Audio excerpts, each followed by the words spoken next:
Sal Paolantonio, 97.3 ESPN. Every Friday we have the Sal Pal Fridays for you.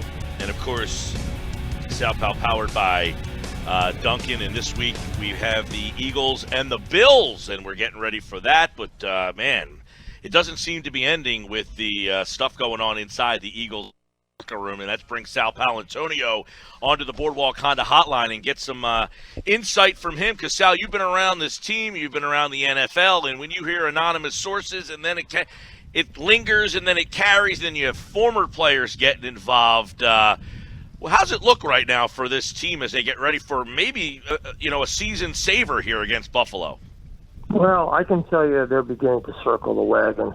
They're not happy about all the anonymous stuff being put out there. And former players, listen, Malcolm Jenkins has held this team together through thick and thin. You got a lot of, I don't want to say the word on radio, but that's a lot of, put that out there about Malcolm Jenkins. Malcolm Jenkins owned up to his mistakes in that Vikings game. We know that. And, it just sucks to me that somebody who comes in and out from the Cowboys organization and, starts sniping at a guy like Malcolm Jenkins. It's just way out of line. So one thing I think the Eagles will probably do and should do at the end of this season, and I think they should do this even if they turn their season around and make a deep playoff run, is I think Doug and Howie really kind of in the front office have to get together and try to figure out which people in the locker room are hung up on maybe Nick Foles not being here or very loudly questioning leadership, and they may have to turn over some names here just to make sure that going forward, when they want to continue to be Super Bowl teams and good competitors, that they don't have this every time a two-game losing streak pops up. They may have to take some serious inventory here. Well, I don't know how you would do that. What are you going to do, take a poll? You can't have a poll and then purge people. This is not the Politburo. It's an NFL locker room. You're going to have differences of opinion, Jeff. And I agree. I just think that if they feel that some of these teams, yeah, go ahead. I was just going to say, if they feel like they have a bead, because Doug knows the locker room as well as any head coach, on who's not all in. I don't know if he does. Okay. I don't know if he does. I'm not sure that he does at this point when you have a lot of players sniping from behind the scenes. I would agree that, he has to take measures to maybe get control of things, but I don't know how you have a purge here. All you Foles guys are out. So, I think at this point, here's what has to happen with this football team. They have to play together and play with purpose and execute and not turn the ball over. You get 7 turnovers and 3 touchdowns in the last 2 games. Well, that requires more than just an attitude adjustment. That requires some serious practice and film study and execution, and 7 turnovers and 3 touchdowns in the last 2 games. NG, right? No good. Yeah, no good. And you watch that game against Dallas the other night. I mean, do you look at that game and throw the tape away, or do you look at that game and then pair it up with the Minnesota game and say, maybe this team's just not that good? Well, they're definitely slow. The tape shows that. They're a slow team. They're an old team. They're an old team and a slow team. And Carson Wentz cannot make up for the difference. And Carson Wentz is not playing poorly.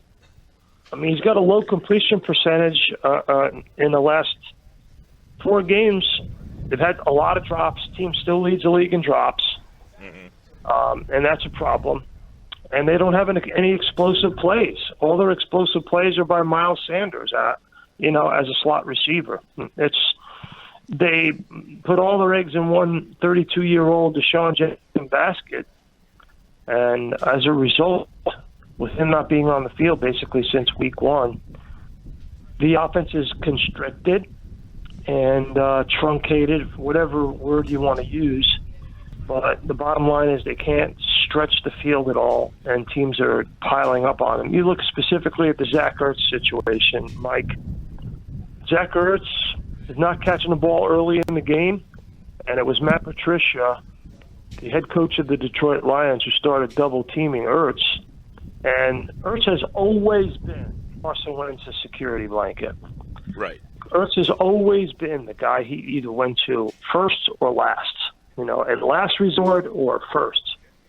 And now when you double team Zach Ertz and you make Carson Wentz hold the ball an extra half a click or a full click inside the pocket, you can collapse it. You compound that problem with the fact that their left tackle, Jason Peters, is out. And, I have not seen much from Andre Dillard. I really haven't on film. I don't think he's ready for prime time at left tackle at all. Sal Paolantonio is with us, Sal Pal Friday. Now, Sal, let me ask you, you think this team's got more problems on offense or more problems on defense? Well, let's take it one game at a time, Michael. Mm-hmm. They got to play the Buffalo Bills this weekend. And the Bills are an eminently beatable football team. They haven't played very many good teams.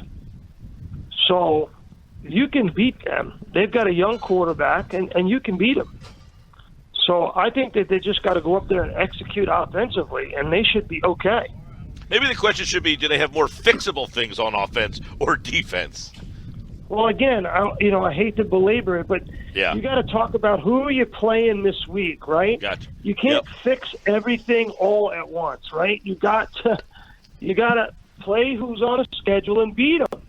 All right. So, what is the first thing that they got to do in this game? In my view, it's supposed to be super rainy, bad weather in Buffalo on the road. First and foremost, don't turn the football over. Okay, that's something that can be immediately fixed.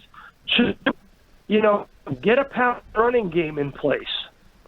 So, so that, you can move the ball down the field without having to throw the ball up in the air and get turnovers in a situation.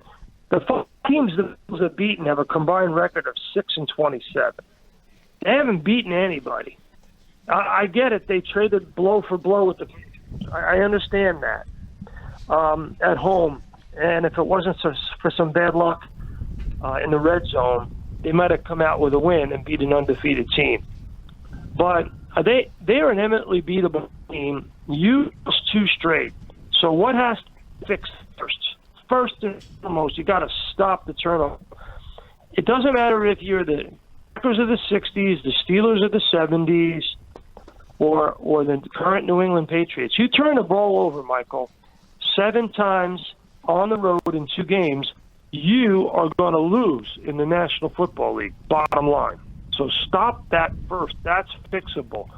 And then 2, run the ball and dictate what you want to do on the offensive line.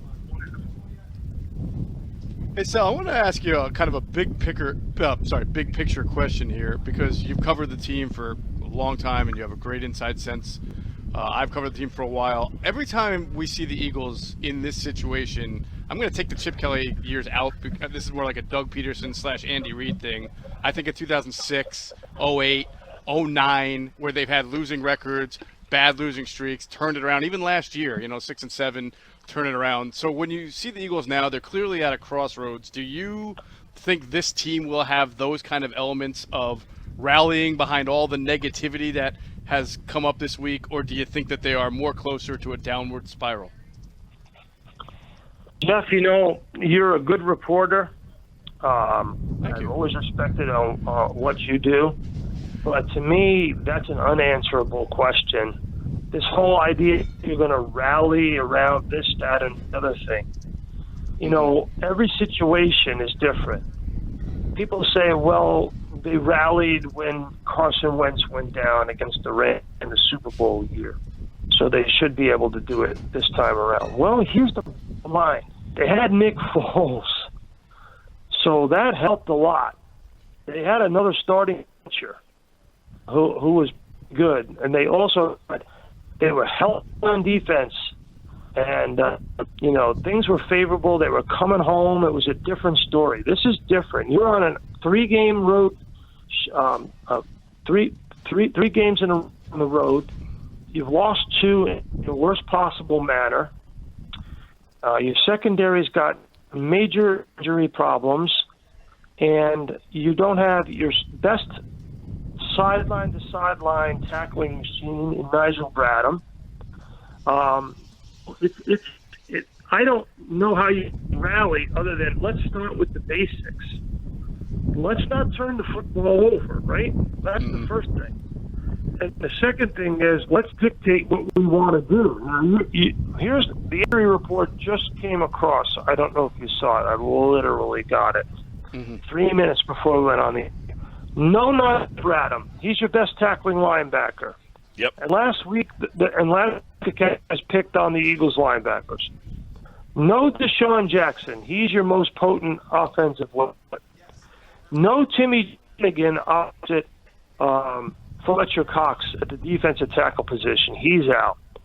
Avante Maddox, who maybe you disagree with me, Jeff, but I think Avante Maddox has been their most consistent corner over the last 2 years, I think. I agree with you on that. I think he's tough. I think he wants to be in the mix. He fights hard. He's a good leader. He listens. He doesn't miss assignments. So you're missing Maddox, Jernigan, Jackson. Now you throw in the fact that you're missing your starting left tackle, your all-pro Hall of Famer. Yeah. And you've got to start a rookie. So when you have that many missing pieces, you cannot turn the football over. I sound like a broken record, but that's what's the rally around. You got to put assignment and alignment football. Don't miss assignments. Be in the right alignment, and don't turn the football over. Let's start with basics. Well, Sal, you can make the argument that last week they started the game off with a turnover and then turned it over again. Take those 2 turnovers out. Where's that game? Who knows? And you know what? If they catch the ball in Atlanta, if they catch the ball against Detroit, they're over 500 right now, and we're not having this conversation. So I mean, it's basic football. Catch the football. Don't turn it over, and don't make mistakes in the secondary, which is what Malcolm Jenkins made against the Vikings. You got veteran players.